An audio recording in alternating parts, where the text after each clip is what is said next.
आदाब, नमस्कार। The red mic में आपका स्वागत है। मैं हूं सौरभ शुक्ला।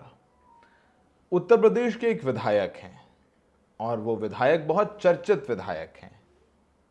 उनका नाम है राजा भैया, जो प्रतापगढ़ की कुंडा सीट से विधायक हैं। राजा भैया उर्फ रघुराज प्रताप सिंह।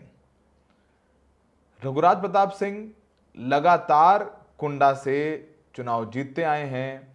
वहाँ की रियासत के राजा भी हैं, इसीलिए उनको राजा भैया कहा जाता है। पहले युवराज थे, अब राजा हैं। तो शाही खानदान से हैं, जात से ठाकुर हैं, राजपूत हैं। उनके चर्चे बहुत आपने सुने होंगे।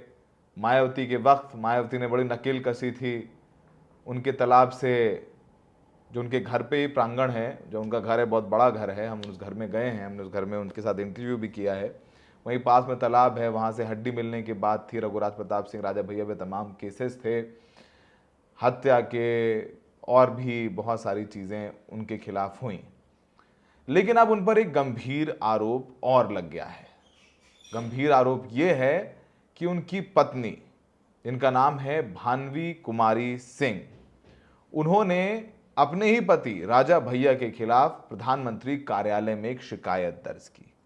और उन्होंने शिकायत में ये कहा है कि राजा भैया उर्फ रघुराज प्रताप सिंह के पास अवैध हथियारों का जखीरा है।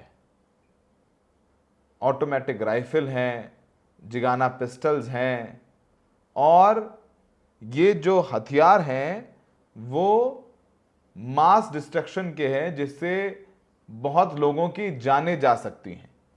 और ये औपचारिक शिकायत रघुराज प्रताप सिंह की पत्नी भानवी कुमारी सिंह ने खुद प्रधानमंत्री कार्यालय में की है। भानवी सिंह की एक कंप्लेंट भी हम आपको दिखा रहे हैं, जो उन्होंने शिकायत प्रधानमंत्री कार्यालय में दी। जो स्क्रीन पर आप देख रहे हैं उसमें भानवी सिंह ये भी कह रही हैं कि राजा भैया उन्हें जान से मारने की धमकी दे रहे हैं, ये आरोप लगाया है। और उन्होंने कहा है कि राजा भैया बहुत खतरनाक हैं। अब प्रधानमंत्री कार्यालय ने इस शिकायत को गृह मंत्रालय को भेजा, क्योंकि इस शिकायत में कुछ तस्वीरें भी राजा भैया की पत्नी ने लगाई सबूत के तौर पर, कि वो सबूत दे रही हैं कि कैसे राजा भैया के पास वो हथियार हैं जिससे तमाम लोगों की मौतें हो सकती हैं, और अवैध तरीके से उन्होंने वो हथियार अपने घर में रखे हुए हैं। प्रधानमंत्री कार्यालय ने भानवी सिंह की शिकायत पर गृह मंत्रालय को कहा कि आप जांच कीजिए और एक्शन लीजिए। और गृह मंत्रालय ने यह शिकायत उत्तर प्रदेश सरकार के गृह विभाग को भेजी है और बोला है कि आप जांच करिए और जांच करके रिपोर्ट दीजिए, क्योंकि यह मामला बेहद गंभीर है।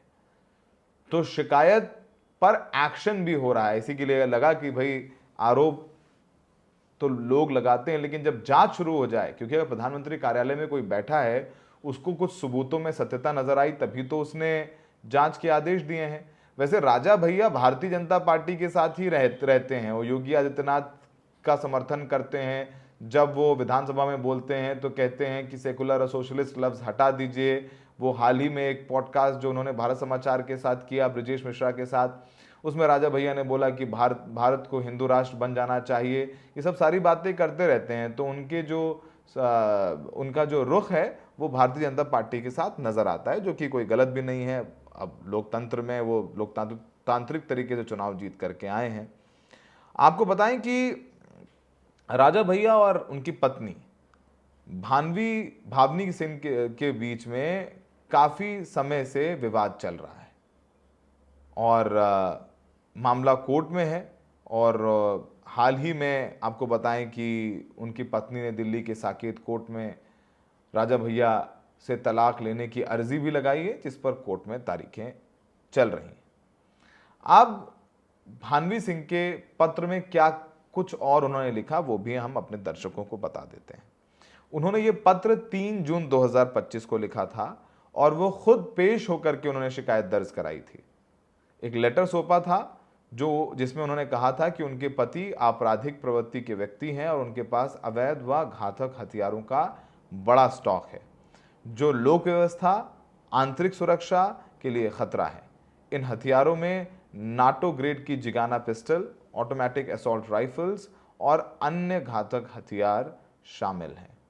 भानवी सिंह ने आरोप लगाया कि उनके पति ने उनके खुद के लाइसेंसी हथियार भी जबरन छीन लिए हैं। उन्होंने लिखा है कि उन्हें लगातार मौत की धमकियां मिल रही हैं। एक बार तो उनके पति ने कमरे में गोली चलाई, जिससे उनकी छोटी बेटी बाल बाल बची थी। ये सारे आरोप राजा भैया की पत्नी उन पर लगा रही हैं। अब भानवी ने यह भी कहा कि इस मामले में पहले वो सीबीआई डायरेक्टर को भी शिकायत लिख चुकी हैं और उन्होंने कहा कि वो सीबीआई को बता चुकी हैं, लेकिन सीबीआई ने कोई एक्शन नहीं लिया, तो इसलिए वो प्रधानमंत्री कार्यालय आए हैं और उन्होंने कहा कि प्रधानमंत्री कार्यालय इस मामलों को गंभीरता से लें और न्याय सुनिश्चित करने की बात करें। अब ये दूसरा पत्र है जो गृह मंत्रालय ने भेजा है यूपी सरकार को, जिसमें लिखा है petitions in miss Bhanvi Kumari Singh regarding arms license, please find the enclosed herewith a grievance received from Ms. Bhanvi Kumari Singh, which is self-explanatory. For appropriate action, it is requested to inform the applicant directly under intimation to this ministry. ये उन्होंने आगे forward कर दिया है। अब भानवी सिंह ये भी कह रही हैं कि मामला सिर्फ पति पत्नी के बीच विवाद का नहीं है, देश की आंतरिक सुरक्षा का भी है। अब संज्ञान लेते हुए उन्होंने जांच करने के लिए कहा है। अब आपको बताते हैं कि भानवी सिंह हैं कौन, बैकग्राउंड क्या है और वो राजा भैया से क्यों खफा हैं कि अपने पति पर ये गंभीर आरोप लगा रही हैं। भानवी सिंह बस्ती के राजघराने से हैं।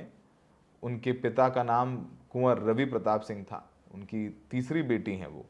उनका जन्म 10 जुलाई 2074 को बस्ती में हुआ और उनकी पढ़ाई भी लखनऊ में हुई और भद्री रियासत के राजा उदय प्रताप सिंह जो पिता हैं राजा भैया के, उनके बेटे यानी रघुराज प्रताप सिंह के साथ उनकी शादी 1995 को हुई। 1995 में दो राजघरानाओं के बीच ये शादी हुई और दोनों के 4 बच्चे हैं, राजा भैया और भानवी के, जिसमें 2 बेटे हैं, शिवराज प्रताप सिंह नाम है बेटे का, ब्रजराज प्रताप सिंह, और 2 बेटियां हैं, राघवी और ब्रजेश्वरी। शादी के समय राजा भैया करीब 25 साल के थे और कुछ साल पहले ही हाल ही में दोनों के रिश्तों में दरार आनी शुरू हुई। इसी बीच भानवी सिंह अपने पति से अलग होकर दिल्ली में अपने घर पर आके रहने लगी थी और मामला भी चल रहा है तलाक का।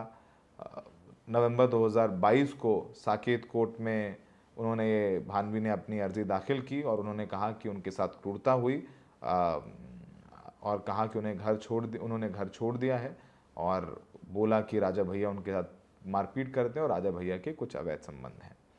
और बताएं तो जो संपत्ति है ये भी कहा जाता है जो पब्लिक नोटिस में है कि संपत्ति जो है राजा भैया और उनकी मिला के लगभग 14 करोड़ की है, जिसमें भानवी के नाम लगभग 7.5 करोड़ रुपए की संपत्ति बताई जाती है। अब जो राजा भैया हैं वो उन पर हमने कहा कि तमाम आरोप लगते रहे हैं, उनको बाहुबली कहा जाता रहा है। साल 2002 में वो पोटा के तहत जेल गए। 2013 में ट्रिपल मर्डर केस के आरोपी हैं। उन पर डीएसपी जियाउल हक की हत्या का मुकदमा है, आरोप है। प्रतापगढ़, प्रयागराज, रायबरेली, लखनऊ में तमाम शहरों में उनके ऊपर लगभग 40 से ज़्यादा मुकदमे हैं। अब उनका एक लंबा पॉलिटिकल करियर है। उनके पिता भाई राजा थे वहाँ के रियासत के, तो 1993 में पहली बार राजा भैया विधायक बने और लगातार 7 बार वो कुंडा से विधायक बने। 5 बार उन्हें उत्तर प्रदेश में यूपी कैबिनेट में जगह मिली है और उनकी पार्टी कई सीटों पर चुनाव लड़ती है, जिसमें प्रतापगढ़, कौशाम्बी, सुल्तानपुर, रायबरेली, जौनपुर वो इलाके हैं और क्षत्रिय वोट बैंक है, उसमें ये मजबूत पकड़ है इनकी, कहा जाता है। और उनकी पार्टी का नाम है जनसत्ता दल लोकतांत्रिक, ये उनकी पार्टी का नाम है और फिलहाल किसी से गठबंधन नहीं है और खुद ही वो इस पार्टी के अध्यक्ष हैं और वो बीजेपी को या योगी जी के बड़ाई करते रहते हैं, उनके सम्मान में कसीदे करते रहते हैं। तो ये तो राजा भैया का इतिहास हमने उनकी पत्नी के बारे में बताया। अब क्या राजा भैया क्या अब बीच में फंस गए हैं? जिस तरीके से हम लगातार बताते रहे हैं कि दिल्ली और लखनऊ के बीच रिश्ते अच्छे नहीं हैं, जैसे दिल्ली यानी अमित शाह और लखनऊ यानी योगी आदित्यनाथ। तो राजा भैया बताया जाता है कि योगी आदित्यनाथ खेमे के हैं, ये सब कुछ कहा जाता रहा है। और राजा भैया एक वक्त मुलायम सिंह की कैबिनेट में भी मंत्री थे, फिर उनके अखिलेश के साथ रिश्ते अच्छे नहीं रहे। इस बार चुनाव में गुलशन यादव चुनाव लड़े और अच्छी टक्कर जो है राजा भैया को मिली, राजा भैया जीते, लेकिन उनकी जीत का जो मार्जिन है वो भी काफ़ी कम हुआ। तो वो सब कुछ चलता रहता है। देखिए, ये लोकतंत्र है और लोकतंत्र में ऊपर नीचे चलता रहता है, लेकिन जो आरोप लगाए गए हैं कि उनके पास हथियारों का ज़खीरा है और तस्वीरें दी गई हैं, तो अब तो पब्लिक हो गई। अब हथियारों का ज़खीरा अगर अब जांच करने जाएगी पुलिस कुंडा में उनके घर, तो क्या मिलेंगे? हटा नहीं देंगे ज़खीरा हथियारों का। तो कुछ तो खबरें होती हैं, कुछ खबरें जो हैं पहले ही आउट कर दी जाती हैं ताकि सामने वाला सचेत हो जाए। भगवान जाने क्या सच्चाई है, नहीं सच्चाई है, लेकिन खबर तब बनी जब प्रधानमंत्री कार्यालय ने बोला कि जो गृह विभाग यानी उत्तर प्रदेश सरकार जांच करे कि आरोपों में क्या कितनी सत्यता है। फिलहाल मामला पति पत्नी के बीच का भी है और अब उनकी पत्नी ने इस मामले को आंतरिक सुरक्षा से भी जोड़ दिया है। तो सरकार की जिम्मेदारी है कि पता करें हथियार हैं या नहीं हैं। लेकिन राजा भैया के खिलाफ एक वक्त मायावती ने बड़ा अभियान चलाया था, उनको जेल भेजा था और वहीं डीएसपी जियाउल हक की हत्या भी हुई थी। तो बहुत कुछ है जो इस कहानी में होने वाला है, लेकिन राजा भैया के लिए मुश्किल है या नहीं हमें नहीं पता। लेकिन राजा भैया चर्चा में रहते हैं, चाहे वो अच्छी हो चाहे बुरी हो। अब उनकी पत्नी आरोप लगा रही है उस पर, तो फिर और क्या ही कहा जा सकता है। हमें देखने के लिए बहुत बहुत शुक्रिया।